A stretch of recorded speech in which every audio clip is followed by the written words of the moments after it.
Hi friends, मैं विश्वास फिर से कॉमर्स गुरु कोच चैनल पर आपका हार्दिक स्वागत करता हूँ। आज अपना वीडियो है जेटीएनएल जूनियर अकाउंटेंट की जो वैकेंसी निकली है उसके लिए इनकम टैक्स का वीडियो है, जिसमें इनकम टैक्स के इंट्रोडक्शन के बारे में बताया गया। देखो इसके क्या क्या इंट्रोडक्शन में क्या क्या है, अपन पूरा कवर करते हुए चलते हैं। ये लो, अब देखो अपन बात कर रहे हैं इनकम टैक्स से।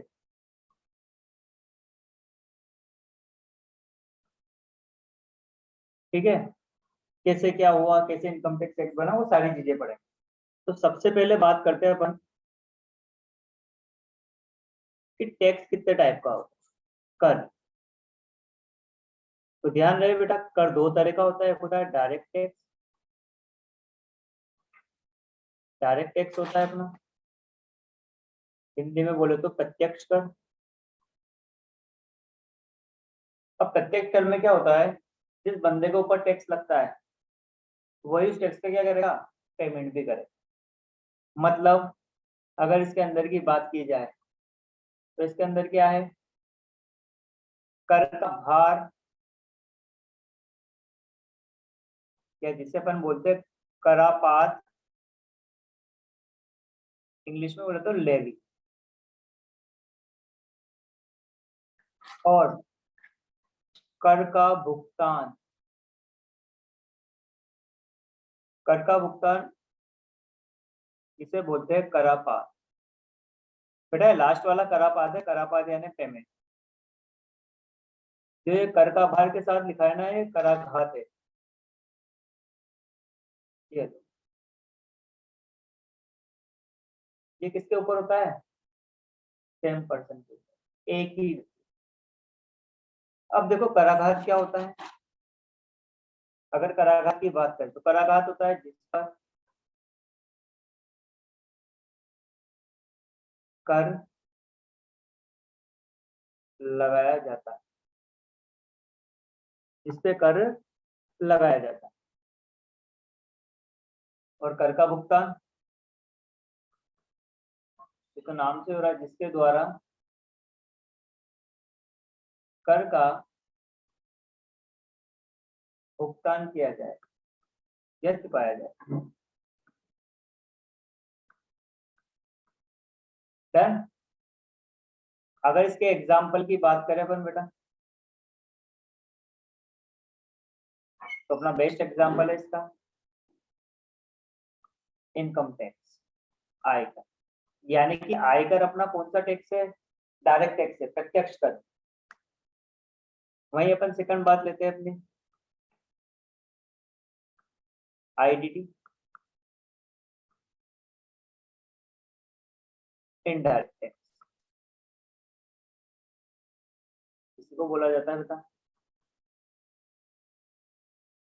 हिंदी में अप्रत्यक्ष कर।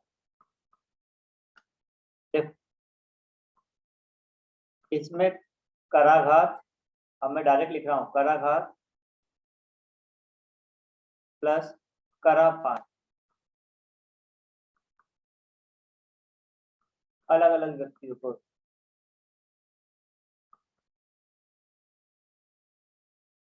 यानी कि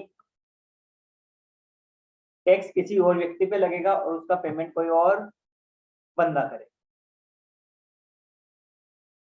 ठीक, इसके एग्जाम्पल की बात करें तो अपना GST, goods and service, done है।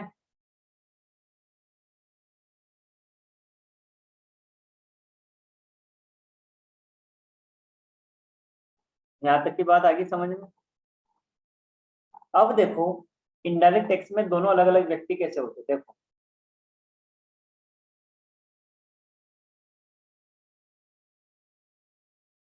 ये अपने shopkeeper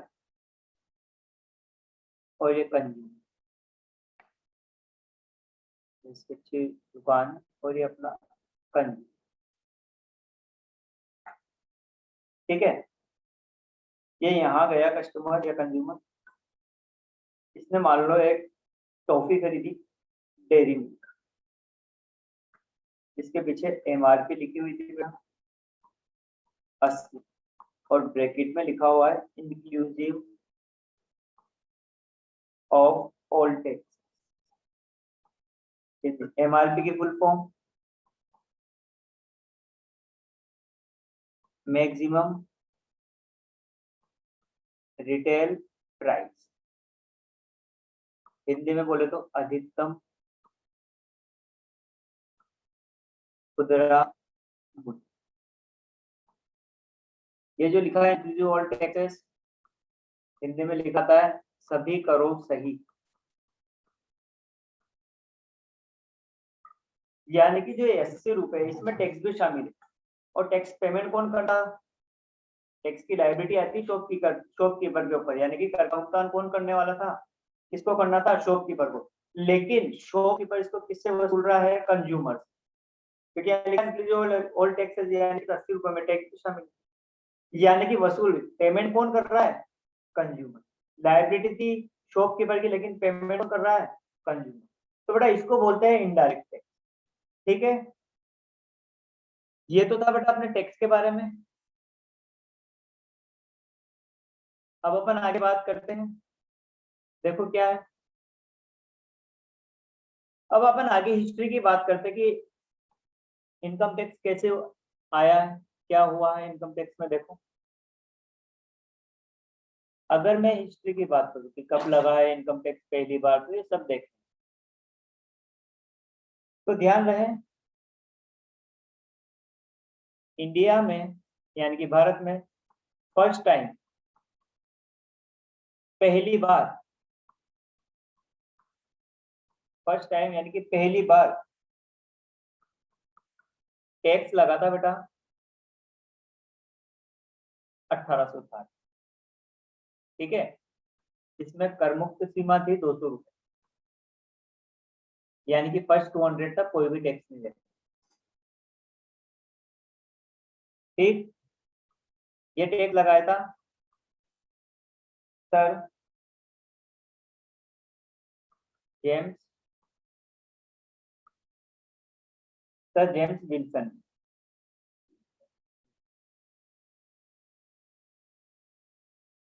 sir James Wilson.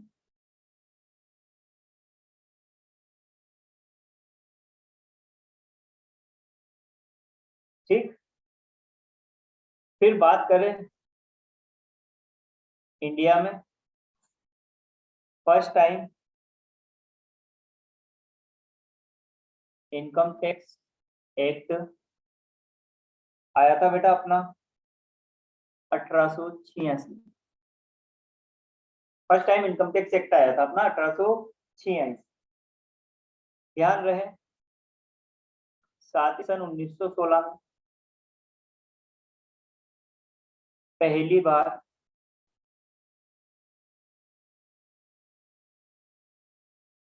Progressive rate I. कौन सी रेट आई है, प्रोग्रेसिव,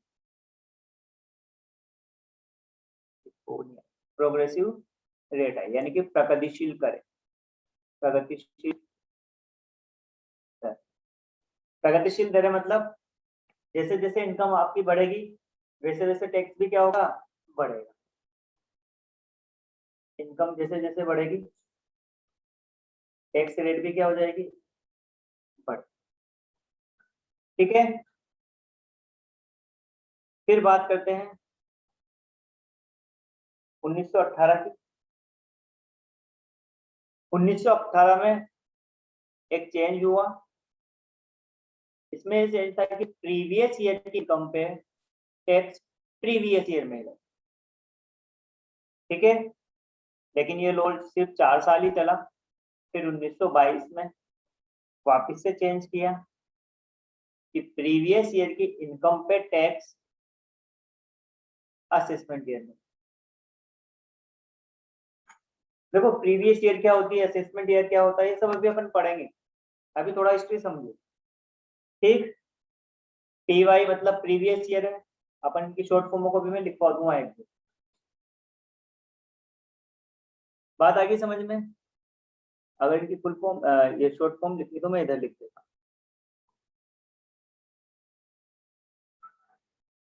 PY बोले तो प्रीवियस ईयर,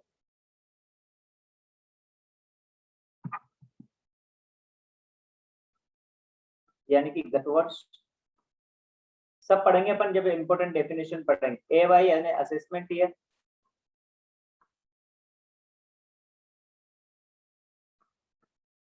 बोल तो कर निर्धारण वर्ष।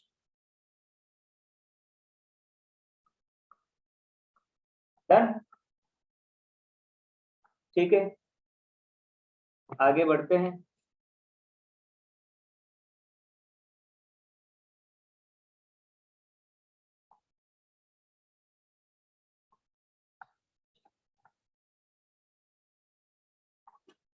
ये अपनी बात होगी बेटा हिस्ट्री की, कि कैसे कैसे क्या हुआ कि पहली बार इंडिया में टैक्स लगा था अपना 1860 में। इसमें कर मुक्त सीमा थी 200 रुपए।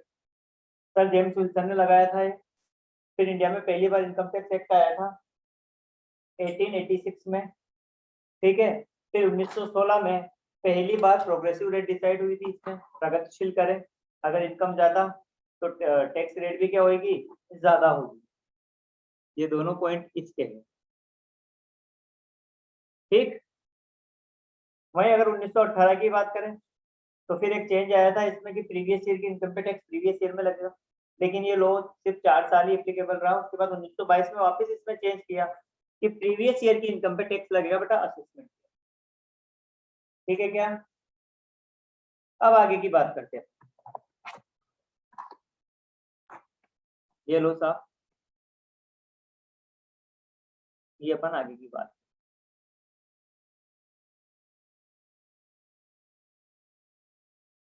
ये लीजिए साहब। अब बात करते हैं अपन इनकम, बोले तो आएगा। देखो यह एक प्रत्यक्ष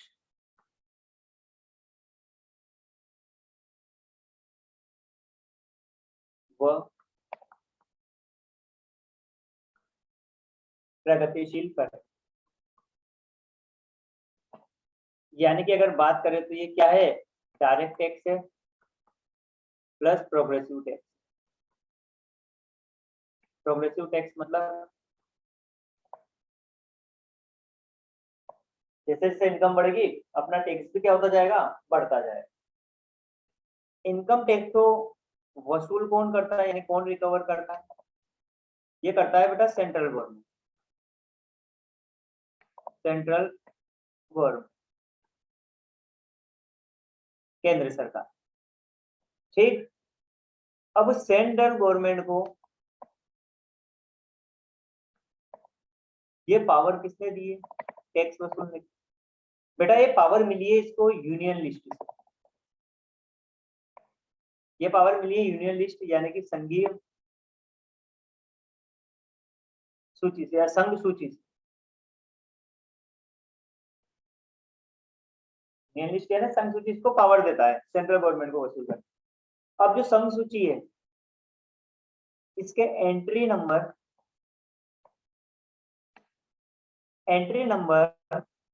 82 में आर्टिकल 246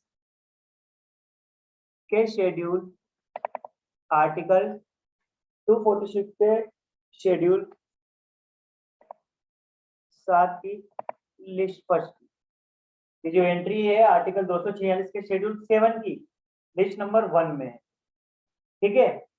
वो पावर प्रदान करता है पावर प्रदान करता है सेंट्रल गवर्नमेंट को, एक अथॉरिटी देता है कि वही क्या करे, टैक्स वसूल करे। अब जो टैक्स होता है जो अपना बेटा इनकम टैक्स है,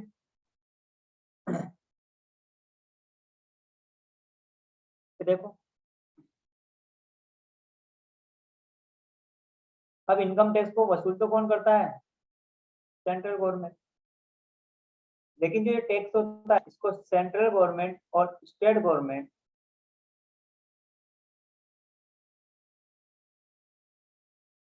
सरकार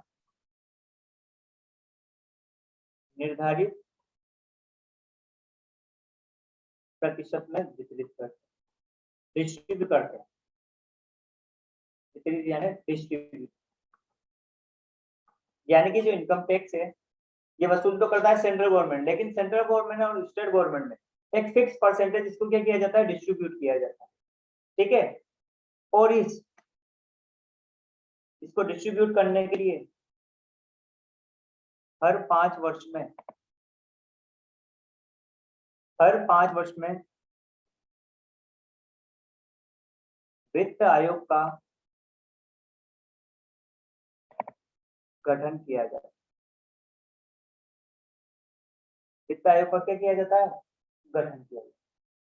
ठीक है, आगे की बात करते हैं।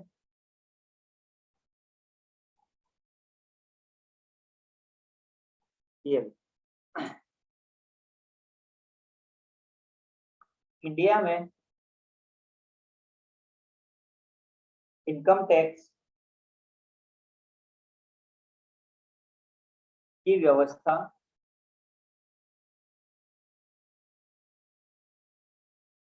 3 चरणों में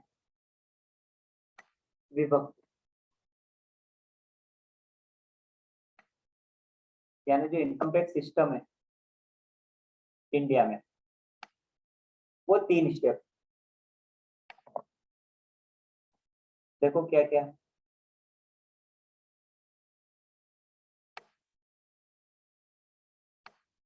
देखिए स्टेप 1 यानी कि पहला चरण, इसमें कर योग्य आय की गणना की जाए।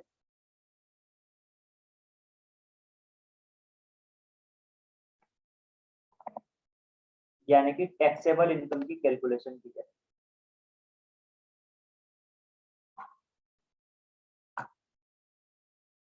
टैक्सेबल इनकम की कैलकुलेशन। स्टेप है, इसमें टैक्स कैलकुलेट किया जाता है।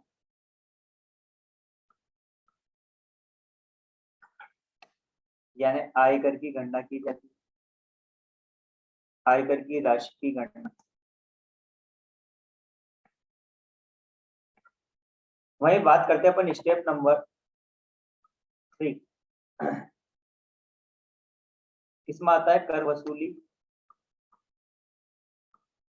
एंड प्रशासन,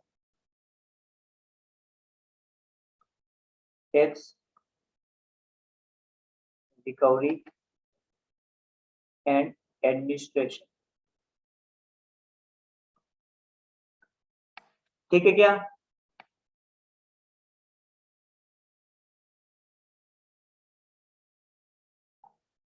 बात आगे समझ में। अपन आगे बात करते हैं। देखो क्या है, ये देखिए नेक्स्ट टॉपिक आता अपना, ये है बेटा इनकम टैक्स एक्ट 1960। देखो ये इनकम टैक्स एक्ट 1961 जो ये आयकर अधिनियम, हिंदी में बोलते हैं इसको बेटा आयकर अधिनियम।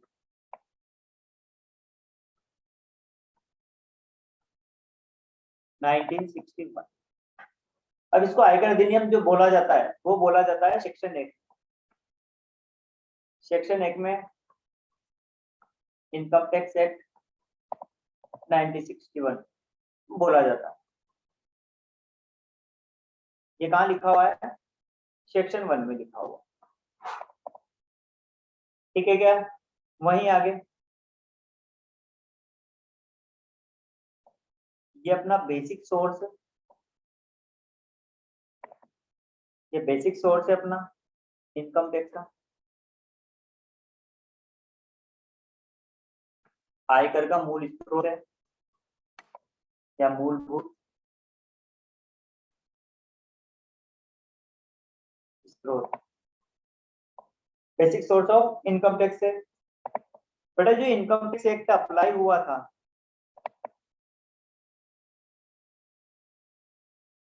ये अप्लाई हुआ था बेटा 1 अप्रैल 1962, ठीक है। 1 अप्रैल 1962 को ये एप्लीकेबल हुआ था बेटा। आगे की अगर बात करें तो देखो इसमें क्या है,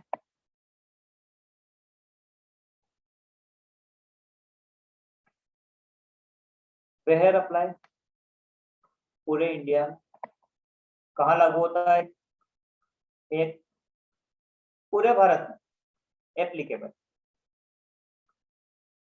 किससे स्टेटन है, धारा है। अगर धाराओं की बात करें तो इसमें धारा है टोटल 298। वहीं अगर शेड्यूल की बात करें, अनुसूची है, तो बेटा अनुसूची है 14,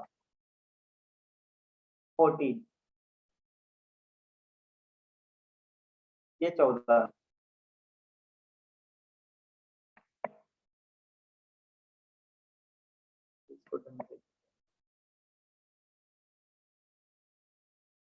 ये अपनी 14 में, ठीक है। साथ ही इनकम टैक्स एक्ट की अपेक्स बॉडी,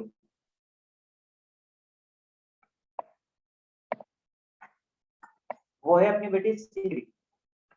कौन है, सीबीडीटी है, ठीक है। सीबीडीटी क्या होता है, नेक्स्ट अपन सीबीडीटी के बारे में बात करते हैं, ठीक है। अपेक्स बॉडी मतलब शीर्ष, मतलब जो सबसे ऊपर है इनकम टैक्स में, जो सबसे ऊपर है वो है सीबीडीटी, ठीक है। ये हो गया अपना इनकम टैक्स। अब अपन बात करते हैं बेटा सीबीडीटी की। सीबीडीटी है क्या,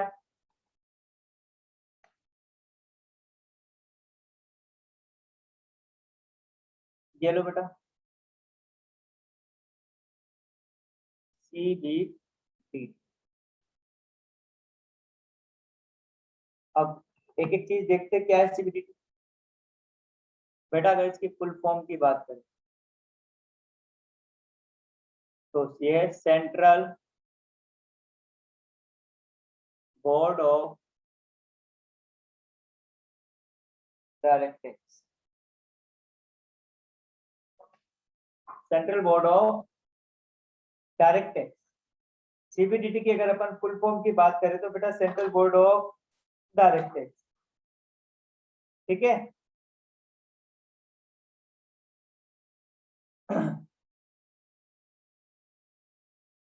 हिंदी में लिख दो प्रत्यक्ष करों का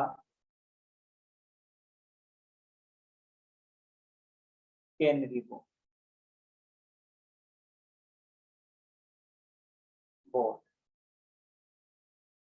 ठीक है। प्रत्यक्ष करों का क्या है, केंद्रीय बोर्ड। अब आगे इसकी बात करते हैं अपन। अगर इसका हेड ऑफिस की बात करें तो बेटा इसका हेड ऑफिस है न्यू दिल्ली, ठीक।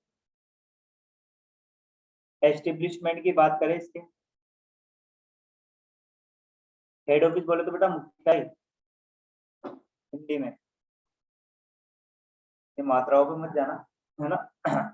इसकी स्थापना कब हुई, इसकी स्थापना हुई थी बेटा 1 जनवरी 1964, ठीक है। जो ये सीबीडीटी है, इट इज अ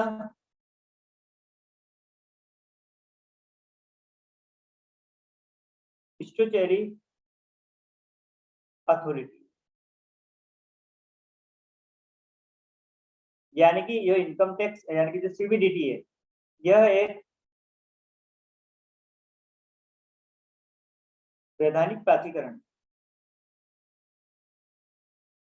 बेटा ध्यान रखना, ये इंपॉर्टेंट, जो इनकम टैक्स डिपार्टमेंट होता है वो अपनी है बेटा गवर्नमेंट एजेंसी, सरकारी एजेंसी, ठीक है, जो इनकम टैक्स डिपार्टमेंट। वहीं आगे बात करते हैं इसकी, तो क्या है कंपोजिशन, यानी इसमें कितने मेंबर रहते हैं, यानी कि इसमें एक बंदा, एक तो चेयरमैन रहता है और 6 मेंबर। ठीक है क्या? आगे देखो, इसमें एक पॉइंट और देख लो सीबीडीटी का ही।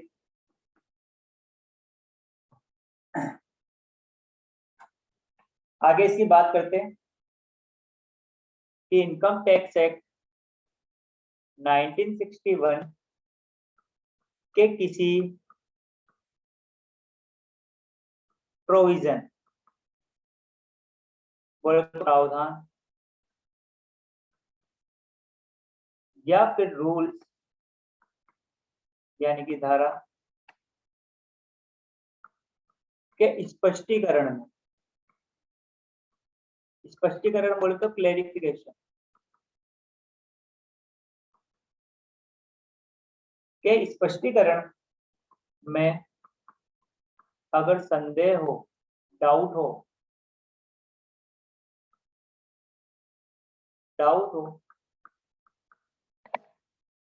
तो इसका निवारण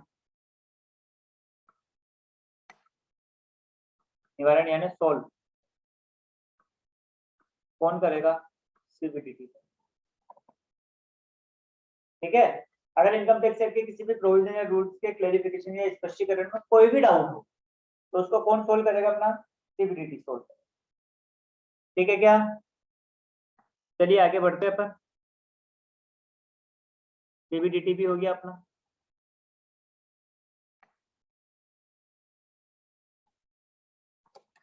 अपना इनकम टैक्स एक्ट हो गया है।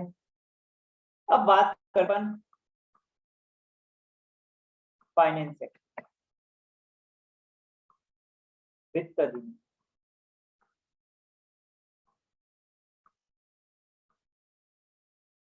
तो काय की बात करेंगे अपन? वित्त अधिनियम। चलिए देखो क्या है इसमें।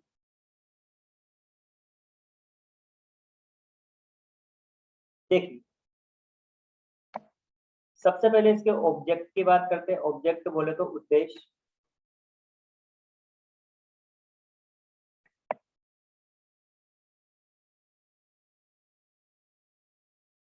ऑब्जेक्ट या उद्देश्य की बात करते हैं।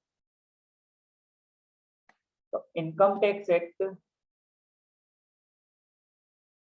1961 में अमेंडमेंट कर, संशोधन। ठीक है, इसका मेन ऑब्जेक्ट फाइनेंस एक्ट। अब फाइनेंस एक्ट में जब भी कोई अमेंडमेंट होता है तो बेटा फाइनेंस मिनिस्ट्री,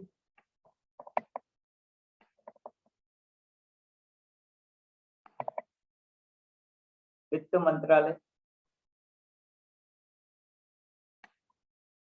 फाइनेंस मिनिस्ट्री मतलब वित्त मंत्रालय में एक बिल पेश किया जाएगा पार्लियामेंट के बजट सेशन। बजट सेशन में क्या करेगा? फाइनेंस मिनिस्ट्री बिल पार्लियामेंट के बजट सेशन में पेश करेगी। ठीक है, फिर बिल को पास किया जाएगा बोथ हाउस, दोनों ही सभा में या दोनों ही सदन में, और फिर साइन किया जाता है, साइन बाय प्रेसिडेंट। डन है।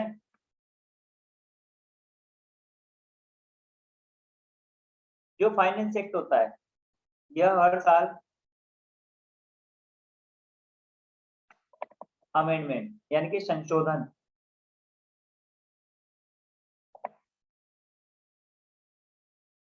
लेकर आता है। डन है। ये अपने फाइनेंस एक्ट के बारे में हो।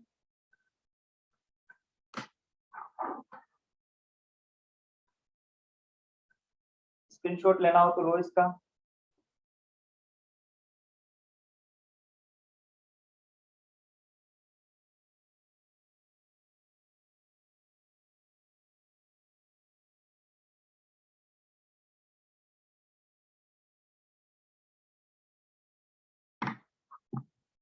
आगे की बात करेंगे।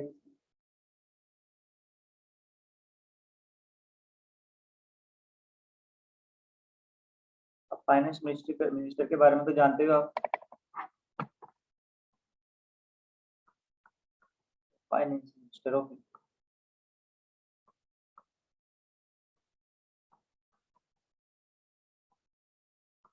श्रीमती निर्मला सीतारमण।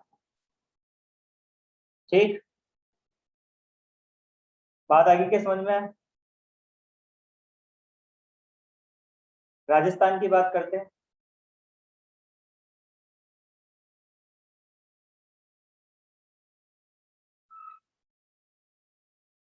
चलिए अब अपन बात करते हैं इनकम टैक्स रूल 1962 के बारे में।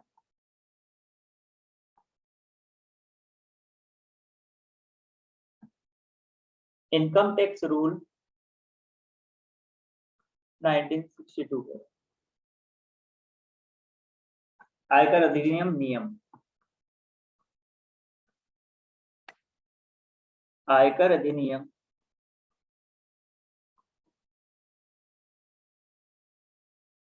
सॉरी आयकर नियम अधिनियम 2 बार। आयकर नियम 1962। ठीक, अब देखिए क्या है बड़ा, इनकम टैक्स में जो भी रूल बनाने की पावर है वो पावर है अपने सीबीडीटी का। ठीक है, और ये पावर कौन सा सेक्शन प्रोवाइड करता है? Section 295 of income tax act 1960। ठीक है, इनकम टैक्स एक्ट 1961 के 295 सेक्शन में पावर देता है सीबीडीटी को ताकि वो रूल बना सके। Income tax rule main purpose क्या है? उद्देश्य, अगर उद्देश्य की बात करें तो एडमिनिस्ट्रेशन का, प्रशासन। ठीक है, नेक्स्ट कुछ और छोटी छोटी बातें हैं। सर्कुलर, पहली बात है सर्कुलर। सर्कुलर को बेटा हिंदी में बोलते हैं परिपत्र। सर्कुलर, और सर्कुलर को बोला जाता है परिपत्र। देखिए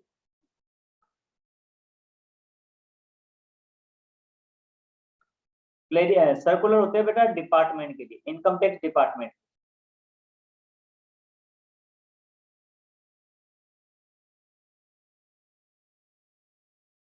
एसएससी के लिए ये नहीं होते। और जो सर्कुलर है ये क्या देते हैं? एक्ट के प्रोविजन का क्लैरिफिकेशन देते हैं, स्पष्टीकरण। एक्ट के कोई भी प्रोविजन का क्लैरिफिकेशन बताते हैं क्या? ये लीजिए अपना सर्कुलर का बेटा है। आगे की बात करते हैं अपन।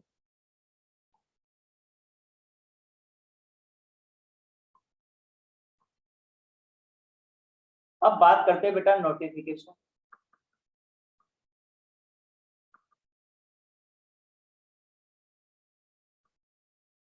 अधिसूचना,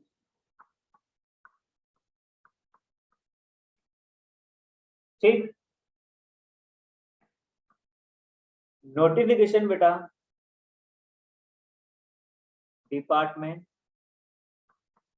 प्लस एसएससी। बेटा एसएससी क्या होता है सब पढ़ेंगे भी आगे, दोनों के लिए होता है। एसएससी बोले तो करदाता, ठीक है।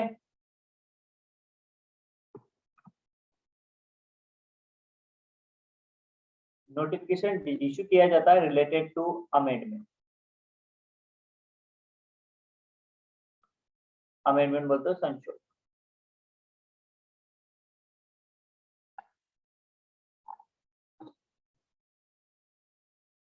देखिए आगे,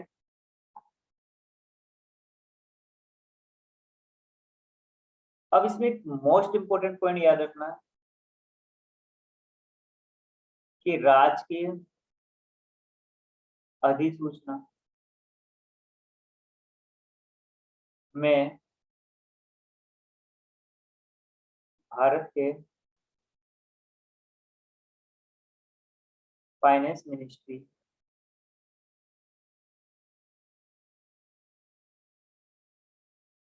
द्वारा जारी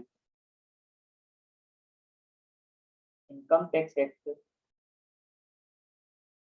इनकम टैक्स से संबंधित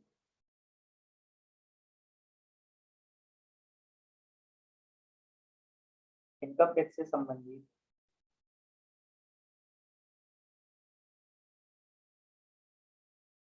अधिसूचना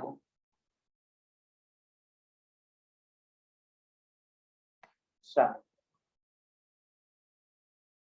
बेटा याद रखना कि राज्य सरकार की जो स्टेट गवर्नमेंट की जो अधिसूचना है, जो नोटिफिकेशन है, उसमें अगर फाइनेंस मिनिस्ट्री द्वारा इनकम टैक्स में कोई भी जारी करिए नोटिफिकेशन, तो उसको भी क्या किया जाएगा, इंक्लूड किया जाएगा। डन। तो ध्यान रहे, सर्कुलर डिपार्टमेंट के लिए, एसएस के लिए नहीं है, नोटिफिकेशन दोनों के लिए। अब बात करते हैं अपन आगे की।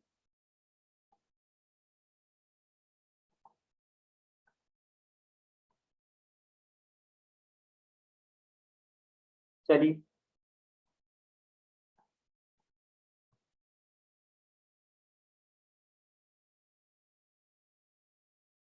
अब बात करते हैं अपन कैश लॉ डिसीजन।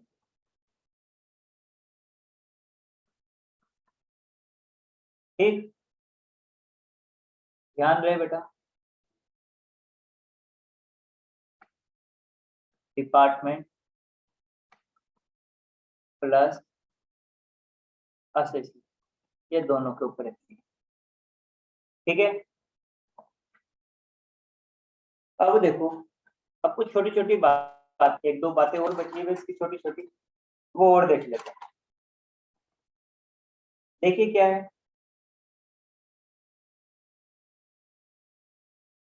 अब बात करते हैं अपन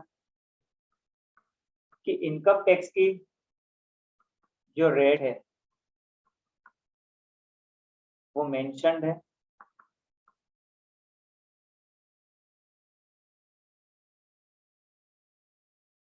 इनकम टैक्स एक्ट में भी मेंशन्ड है और फाइनेंस एक्ट में भी। बेटा इनकम टैक्स एक्ट में तो दे रखी है, इनकम टैक्स एक्ट में दे रखी है स्पेशल टैक्स रेट, विशेष कर दर, सब पढ़ेंगे अपन ये धीरे धीरे। और जो फाइनल एक्ट में, फाइनेंस एक्ट में दे रखी है, वो दे रखी है ऑर्डिनरी या एनुअल टैक्स रेट।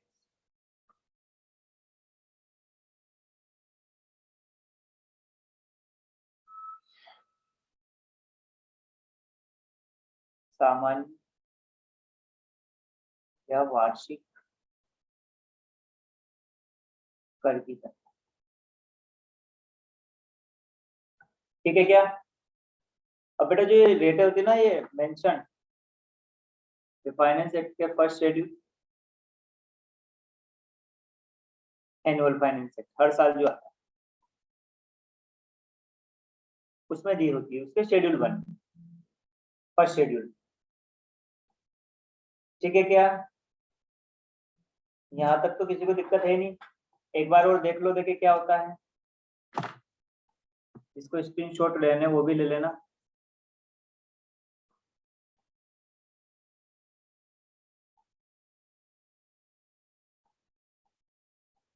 हम्म, एक बार स्क्रीनशॉट ले लो बेटा इसका, एक मिनट रुको।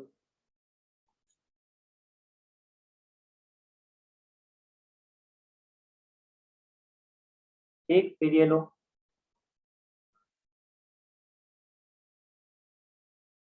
नेक्स्ट अपना हिस्ट्री का।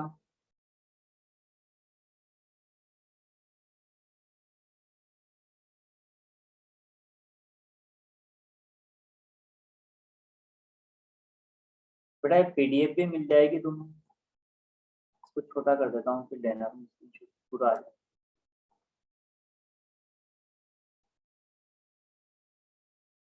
इसकी मैं पीडीएफ भी लिंक में डाल दूंगा यूट्यूब के, अपने वीडियो के जस्ट नीचे मिल जाएगा तुम्हें।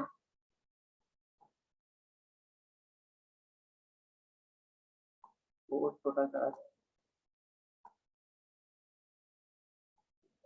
ये लो। तुम तो जूम करोगे ना तो हो जाएगा ये। फिर ये अपना सीबीडीटी और फाइनेंस एक दोनों साथ में ले लो।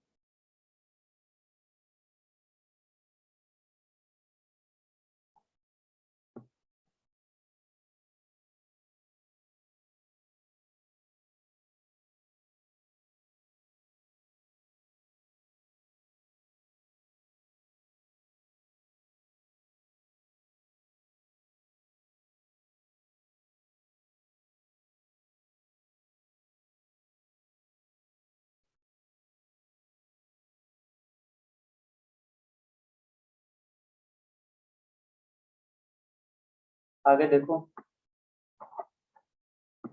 बेटा कि ध्यान रखना, चेयरमैन है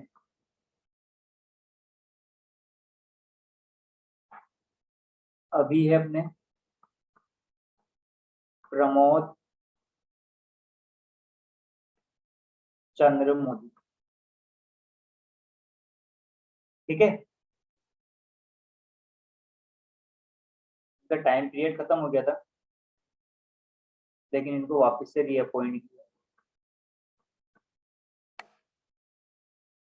ठीक। तो ये भी याद रख, इसका भी स्क्रीनशॉट ले लो। अब अपना ये 2-3 चीजें हो रही,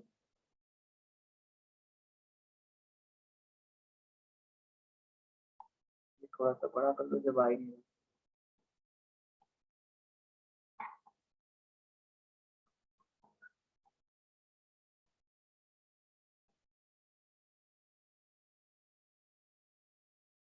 ये नोटिफिकेशन कर लो। नेक्स्ट अपना स्क्रीनशॉट ये लो, ठीक है। नेक्स्ट वीडियो में बेटा अपन कुछ इंपॉर्टेंट टर्म्स पढ़ेंगे, इंपॉर्टेंट डेफिनेशंस पढ़ेंगे कि क्या क्या डेफिनेशन दे रखी, ठीक है। वीडियो को लाइक शेयर और सब्सक्राइब जरूर कर देना चैनल को। बाकी नेक्स्ट वीडियो के लिए नेक्स्ट वीडियो में अपन इंपॉर्टेंट डेफिनेशंस पढ़ेंगे, ठीक है।